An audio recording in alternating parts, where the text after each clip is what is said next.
प्रकाश knowledge solution channel पर आपका स्वागत करते हैं।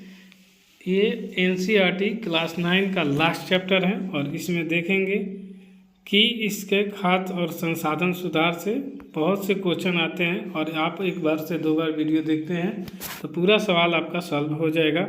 तो देख लेते हैं कक्षा 9 के। तो पढ़ा है कि खाद्य संसाधन में सुधार क्यों आवश्यक है। तो बढ़ती जनसंख्या के कारण खाद्य उत्पादन बढ़ाना आवश्यक है। सीमित कृषि भूमि जल कमी मिट्टी के कटाव जैसी समस्याएं उत्पन्न कम करती है। बेहतर किस्म उर्वरक सिंचाई प्रणाली आदि के खाद्य उत्पादन में सुधारा जा सकता है। यानी कह रहा है कि जनसंख्या बहुत ज़्यादा है तो मिट्टी की कटाई और सिर्फ सीमित करके ही हम अच्छा से अच्छा उत्पादन कर सकते हैं। दूसरा कह रहा है खाद्य उत्पादन बढ़ाने का तरीका है।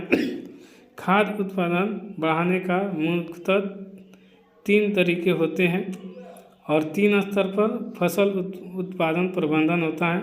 एक फसल की तैयारी यानी जुताई हेरिंग समतलीकरण, यानी जब जुताई होता है तो उसे बराबर किया जाता है फिर समतल करके रोपा जाता है। दूसरा होता है कि बुआई, मतलब अच्छा बीज अच्छा बिया होना चाहिए, सही गहराई, कितना खाल होना चाहिए, कितना ऊंच होना चाहिए, सही होना चाहिए। और तीसरा है सही समय, मतलब कि कब होना चाहिए इसका भी जानकारी होनी चाहिए। जैसे कि मान लीजिए कि अभी कोई मौसम है तो गर्मी में आप धान रोप दीजिए तो नहीं होगा। उसके लिए आपको एक जून जुलाई का समय होता है जो कुछ ढल जाता है गर्मी और उसके बाद मानसून आता है तो उस वक्त रोपा जाता है। और मानसून नहीं तो फिर आप लू के दिन में रोप दीजिए जनवरी फरवरी में, तो आपका धान नहीं होगा। इसीलिए सही समय होना चाहिए। फसल देखभाल यानी निरंतर खाद देना, सिंचाई, खरपतवार जैसे नियंत्रण, मतलब कि घास भूसा निकालते रहना, और कीट नियंत्रण, मतलब कि उसे कीटाणु से बचाना। पोषक तत्व का खाद्य उर्वरक, मिट्टी में पाए जाने वाले पोषक उर्वरक होता है। मिट्टी में जो पाए जाने वाले पोषक तत्व होते हैं वो 2 प्रकार के होते हैं। एक तो ज़्यादा में चाहिए और एक कम में चाहिए।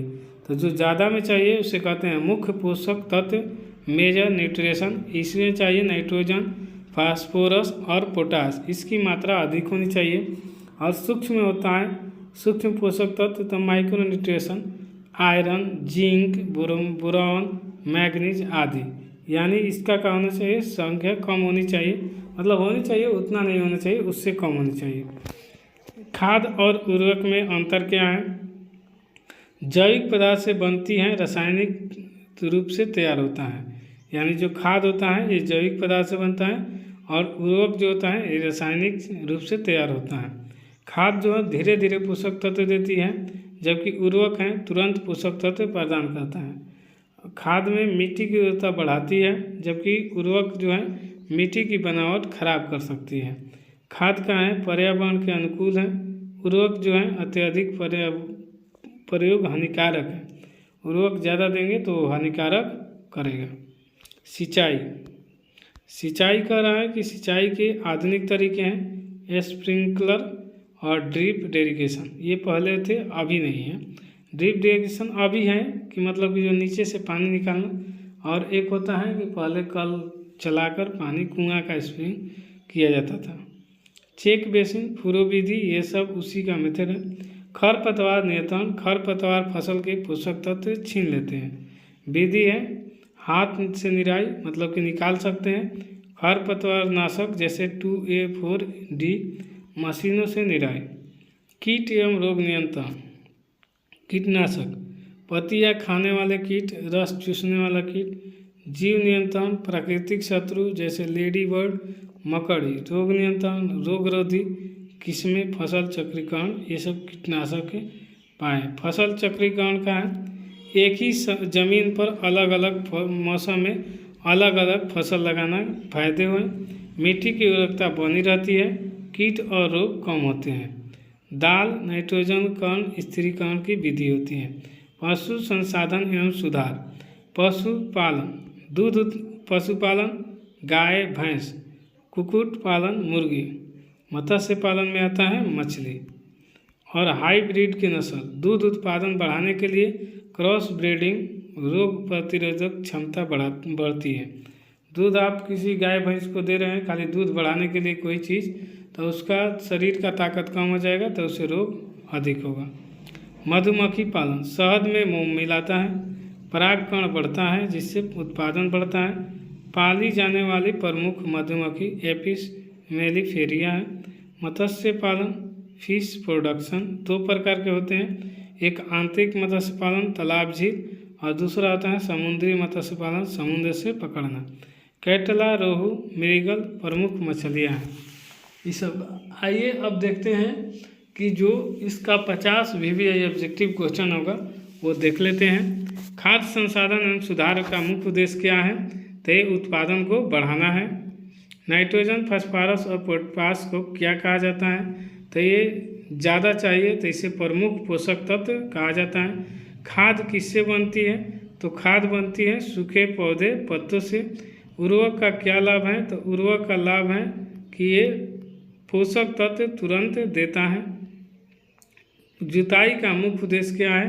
तो जुताई का मुख्य उद्देश्य है मिट्टी का भुरभुरा करना। फसल चक्रीकरण का लाभ क्या है? तो फसल चक्रीकरण का लाभ होता है मिट्टी की उर्वरकता सुधारना। दाल की फसलें मिट्टी के कौन सा तत्व बढ़ाती हैं? तो ये नाइट्रोजन। जैविक खाद एक उदाहरण है, तो ये कंपोस्ट का उदाहरण है। ड्रिप सिंचाई का क्या लाभ है? तो पानी की बचत होती है ड्रिप सिंचाई से। 2,4,A-D इसके लिए प्रयोग है, तो ये शाकनाशी है। स्प्रिंकल सिंचाई का उपयोग किस से अधिक होता है?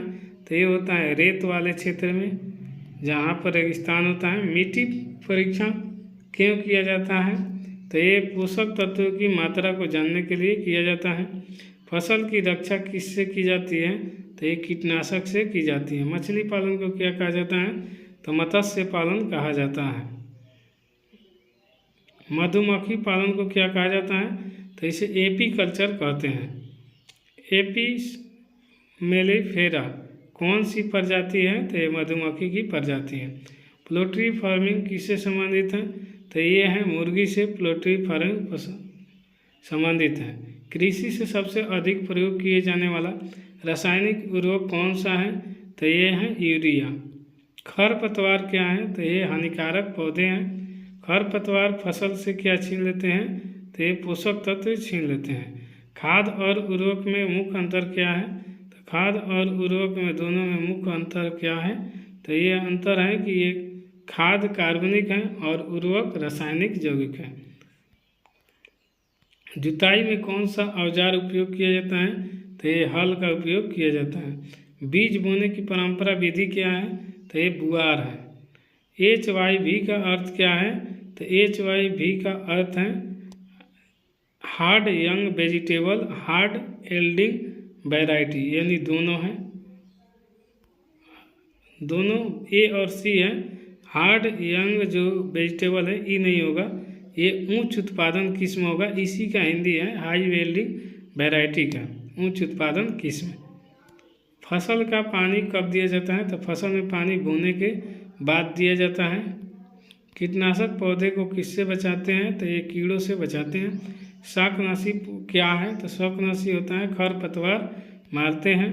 सिंचाई प्रणाली में पानी कौन सी दिशा में जाना चाहिए?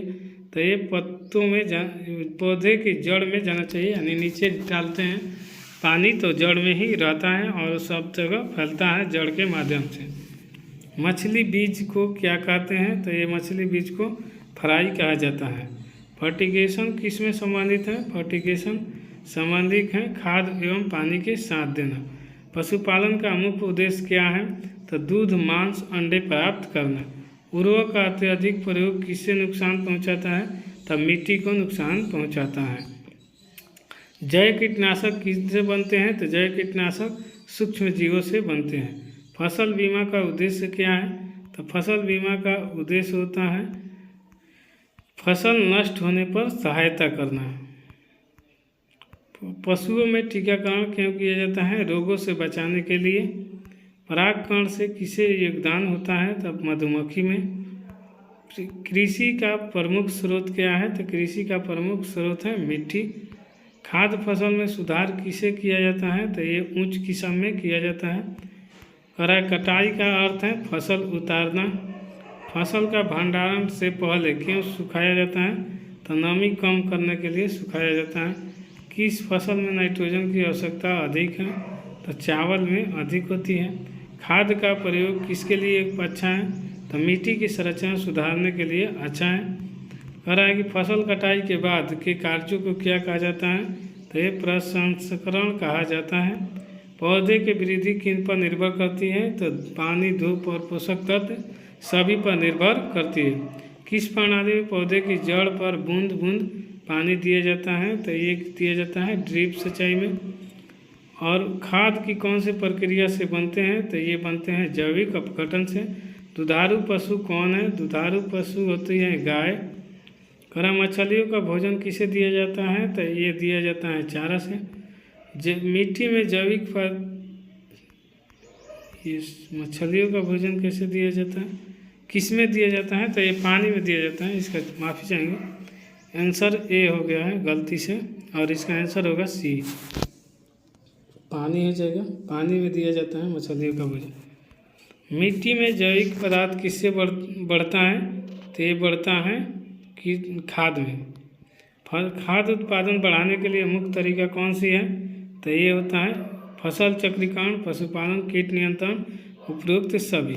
इसी तरह दोस्तों वीडियो कैसी लगी आप कमेंट बॉक्स में ज़रूर बताइएगा। इस तरह आपने 50 क्वेश्चन देखा और इसका समझा तो आपके लिए VVI क्वेश्चन है, और 5 कम से कम आपको समय में दिया जाता है। वीडियो पसंद आए तो लाइक, शेयर, सब्सक्राइब जरूर कीजिए। मिलते हैं नेक्स्ट वीडियो में, तब तक के लिए जय हिंद।